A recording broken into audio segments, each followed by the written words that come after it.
Breaking news just in, Venezuelan President Nicolás Maduro has been taken hostage.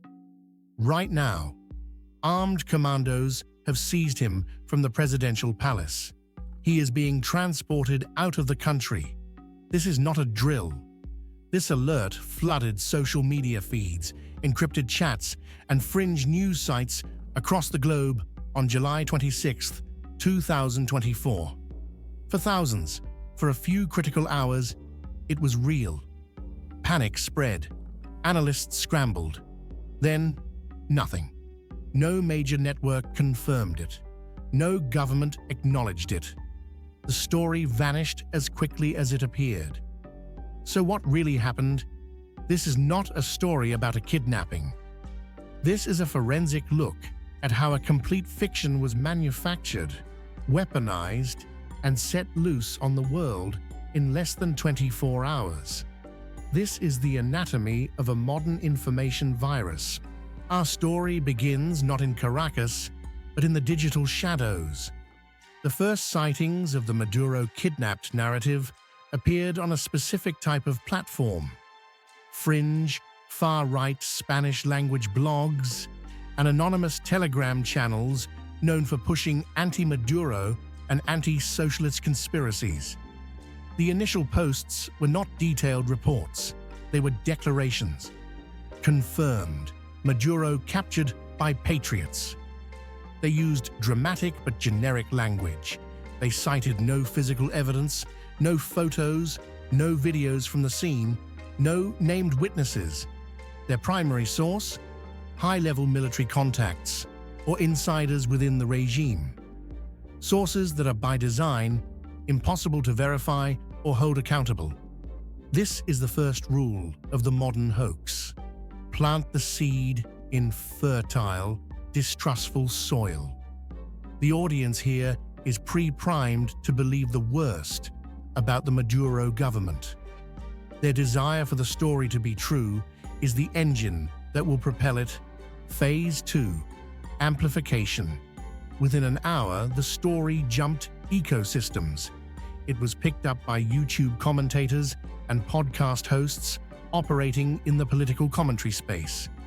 These figures, often with audiences in the hundreds of thousands, presented the claims with a veneer of analysis. We're hearing these reports. Let's break down what this could mean. This step is crucial. It launders the raw, unbelievable claim from an anonymous channel through a seemingly credible, personality-driven platform. The audience hears a familiar, trusted voice discussing it as a possibility. Doubt softens. Then come the algorithmic enablers. Social media algorithms designed to maximize engagement detect a surge in traffic around keywords like Maduro, hostage, coup.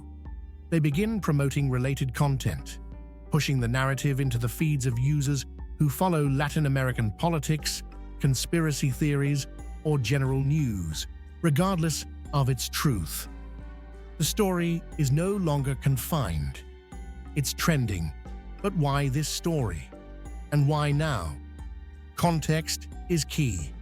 The hoax didn't emerge in a vacuum. It appeared in the direct aftermath of Venezuela's presidential election on July 28, 2024, where Maduro was declared the winner amid widespread international claims of irregularities. It also followed the very real, very violent attempted raid on La Carlota military base in May 2024, which we covered in a previous episode. That event provided a visual and conceptual blueprint. Commandos, gunfire, a direct threat to Maduro.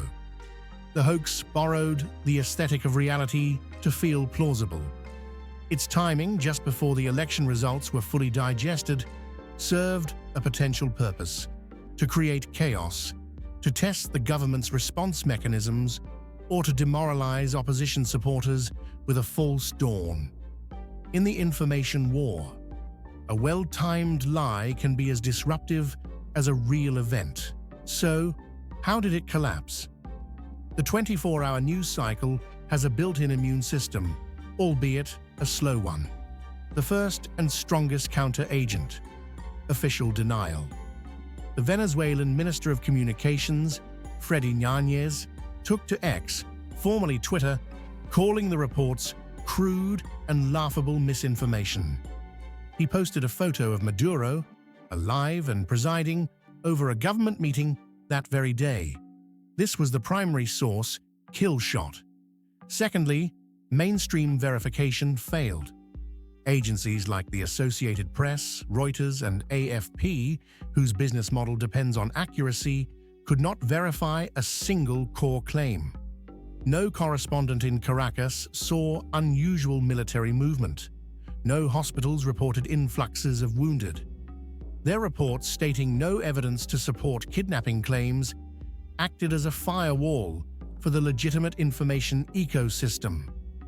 Finally, the hoax lacked what all real breaking news events have: evolving, chaotic, and corroborating evidence. No second wave of photos emerged. No credible official changed their story. It was static. And in our digital world, a story that doesn't evolve is a story that dies. Archival tape. Reuters is monitoring reports circulating online regarding Venezuelan President Nicolás Maduro. We have contacted multiple sources in Caracas and can find no evidence to substantiate claims of a kidnapping. Government officials have publicly denied the reports. We will update should the situation change. By July 27th, the narrative was dead in the water for anyone outside the most hardened conspiracy circles.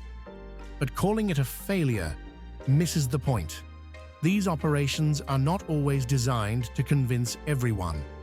They are often designed to sow doubt, exhaust attention, and deepen existing divides. For the believers, the official denials are just proof of the conspiracy's depth. The playbook is now clear. 1.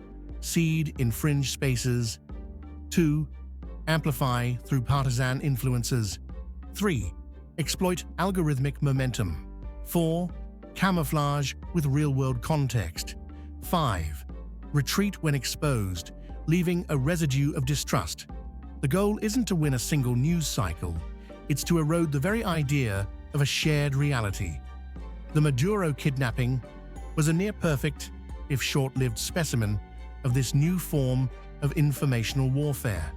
The next time you see an earth-shattering headline from an unvetted source, remember the 24-hour life cycle of the Maduro kidnapping that never was.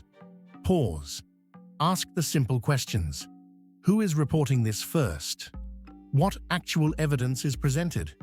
Have reputable, boots-on-the-ground news agencies confirmed it? In an age where fiction can outrun fact, your attention is the ultimate target. Your skepticism is the strongest defense. This has been a case study in information integrity from the audio archive. If you value deep dives into how our modern world really works, the psychology, the technology, the hidden systems, make sure you're subscribed. Hit the bell for notifications. Let us know in the comments, what was the most persistent piece of misinformation you've encountered, and how did you learn it was false? Thanks for listening. Stay curious and stay critical.